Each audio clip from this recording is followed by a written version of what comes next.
Schefter had the major breaking news this morning.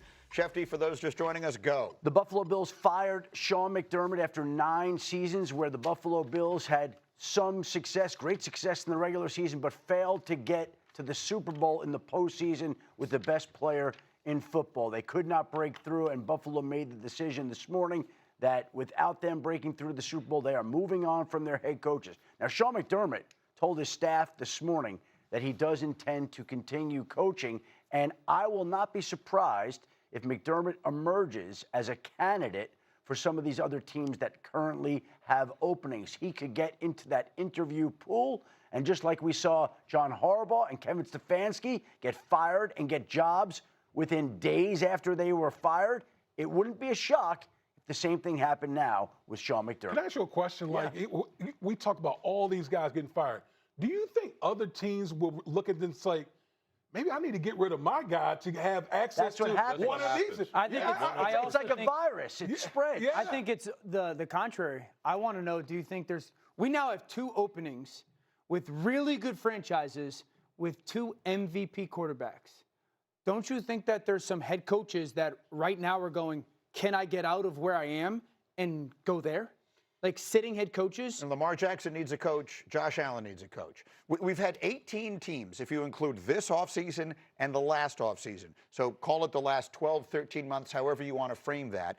18 of the 32 NFL teams have changed head coaches. It is an insane business, and it is because you see there is this hyper-competitive feeling that the opportunity is there to be gotten quickly. Yes, there's the hyper-competitive feeling, and yes, the owners are watching the owners, and yes, let's also not forget that they're making more money than ever before with television rights. So if they have to go eat a couple of years of salary on a coach's contract, does it really matter? They can sell 8-9% of their team, recoup $700-800 million, and it's just a pittance. So to change coaches, to fire a staff, it's easy. It doesn't really mean that much. If I'm not mistaken, to do it. The Raiders are currently paying 4 coaches, and they don't have one. So, I mean, it goes to show how unconcerned that we are about that. Again, you brought up the name of Brian Daboll as a possibility, and Joe Brady. Joe Brady is he is the current offensive coordinator there in Buffalo, and Daboll was largely credited with developing Josh Allen. Yeah, those would be the 2 names that would have to be at or near the top of my list if I was Buffalo. And Rex, you brought up another name that I think would take a lot of people by surprise. Yeah, and that's Bill Belichick. You can keep those offensive coordinators, bring in Brian Daboll as his offensive coordinator, and to me, that's the one that makes sense. Get the guy that has proven he can go to a Super Bowl. And by the way, win, 6 with Tom Brady? So, yeah, that's the only guy, in my opinion, you replace Sean McDermott with. Sean McDermott is a hell of a football coach. What does he not have? He doesn't have the pelts. Well, you know who does? Bill Belichick. You think he'd do it in division? In division with the Patriots? Are you kidding? How about this? Hold on. Bill Belichick is head coach. Brian Daboll is offensive coordinator. No, that's what I'm saying. That's what he's saying. Yeah. You think he would? It makes so much sense that we both said it, Shefty. I didn't even hear you say it. He's been working like crazy over here. The fact that you're even humoring it, I find interesting. Like, you did not humor my Mike Tomlin. You shut that. Tomlin, no, not coaching next year, done. Belichick, you humored. I am the Shefty whisperer. You humored the suggestion. We don't know anything, but Rex and I brought this up for a few years. Literally, like, we're crazy. We're sitting back saying, hey, it makes sense. And Shefty, literally for 3 years, we've said the same thing. And if anybody thinks Bill Belichick's lost it, you have lost it if you think Bill Belichick has lost it. No, he hasn't. He's just not meant for college football. All right? He's on a way different level than those kids in college. All right, trust me, I'm telling you, I feel it in my bones that Belichick's the guy. Listen, I totally agree with you. I think, listen, the Buffalo Bills got to go big fish hunting. You don't get rid of Sean McDermott to go get a coordinator. That's just my opinion. Like, you have the best player on the planet in Josh Allen. Go big fish hunting and go get a guy. You don't think Bill Belichick would relish being in the AFC East with how everything happened, went down with the Patriots? Yes, oh my God! Come on. Oh, yeah, he would love that. The bad blood is real. gosh. I was just there this weekend. The bad blood there is real. That's for sure. That doesn't mean that this is what Buffalo wants to do. Look, no one has more respect for what Bill Belichick accomplished in the NFL than me. If you want to make an argument he's the greatest head coach in pro football history, you wouldn't get a fight from me on it. I do think the last couple of years, the fact that there was no interest in previous cycles, the way things went at North Carolina, some of the off-the-field stuff, which we don't get into here on the show much, but you know what I'm talking about. I think people sort of have viewed that with a very skeptical eye, to say the least.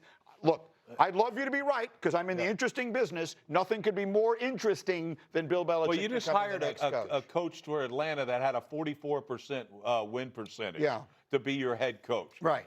This guy's percentage is slightly larger than that. It is that. I look at this. There's not one coordinator that I see right now thinking, oh, my God, this guy's a phenomenal coordinator. I don't see that in the NFL right now. Not in this cycle and all that. All the names that are listed, they're just guys, in my opinion. You got a chance to hire the greatest head coach in the history of our sport. That's my guy. Okay, well, listen, I mean, in a league where you never know what might happen Or me next, again. Maybe that happens next. Or Rex. What the hell? Who had got fired at 8-8 in Buffalo.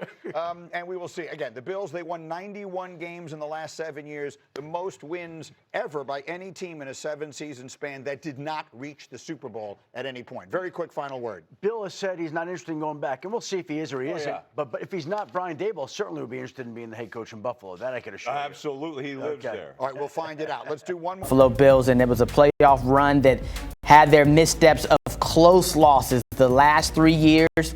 2 divisional round games, 1 AFC championship game, all losing just by 3 points.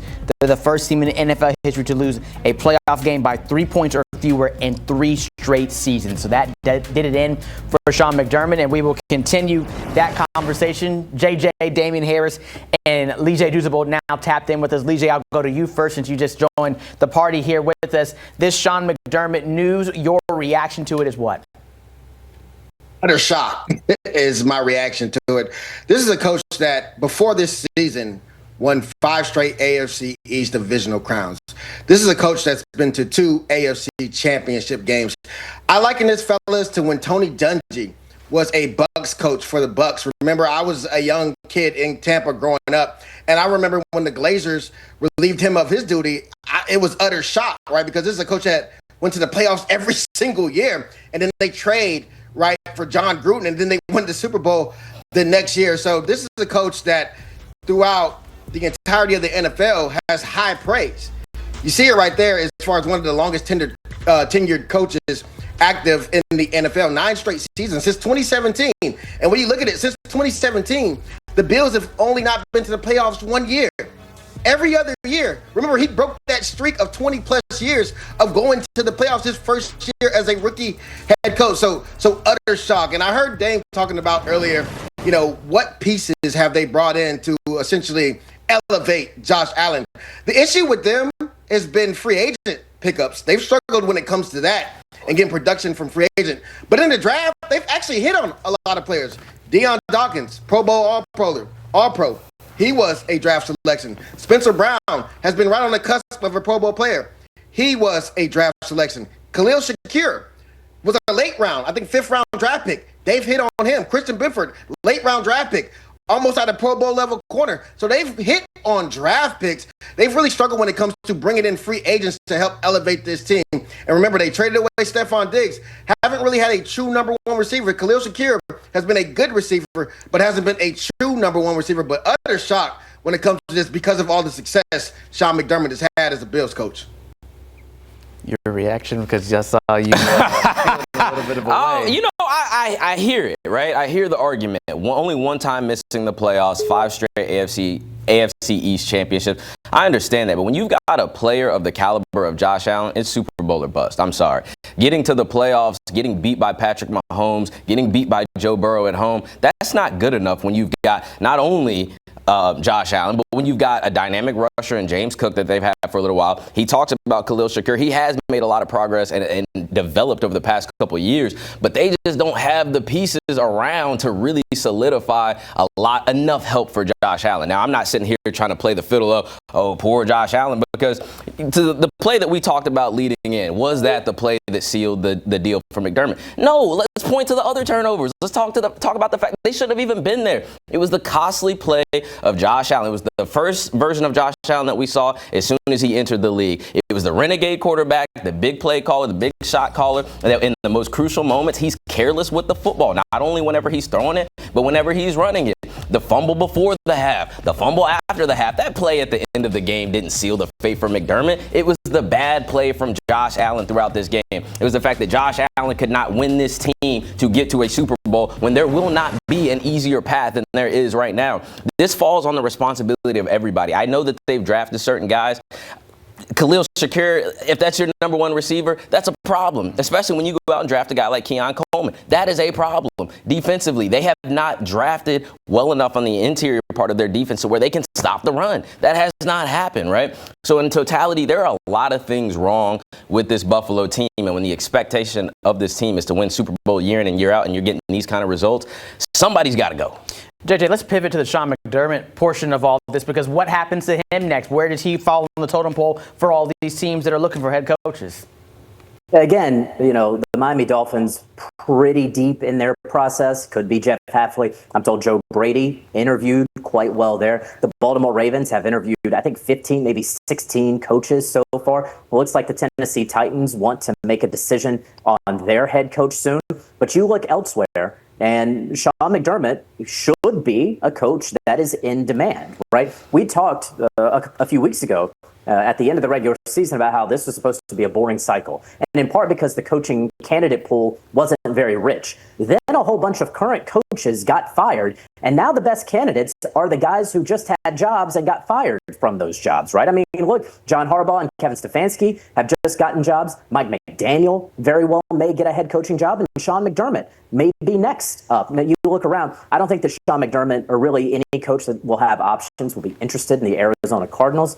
Perhaps the Baltimore Ravens want to give him a look. You continue on. The Cleveland Browns, maybe he's interested in that. Defensive coach, certainly they have a defense there. The Las Vegas Raiders getting the #1 overall pick, working with Tom Brady. However, you, of course, have to play in the AFC West, a very difficult division there. And as you continue on, there's lastly the Pittsburgh Steelers, who traditionally do not go for coaches who have coached somewhere else before at the top. They have always gotten the up-and-comer. So he could be thrown into the mix there. Certainly, he will be a candidate for a job. And if he does not get one this cycle, I can already anticipate Sean McDermott would be a top, if not the top candidate next year. Jonathan Jones, thank you so much. I know you will be very busy, but we'll tap back in with you in the future as we see what else is shaking out around the NFL. So you take a look at that Bills roster and their notable free agents for this season, and it's certainly some notable names. A lot to be figured out in Buffalo and the offensive and defensive side of the ball as they now look for a new head coach. But Brandon Beane will be retained as the GM in Buffalo.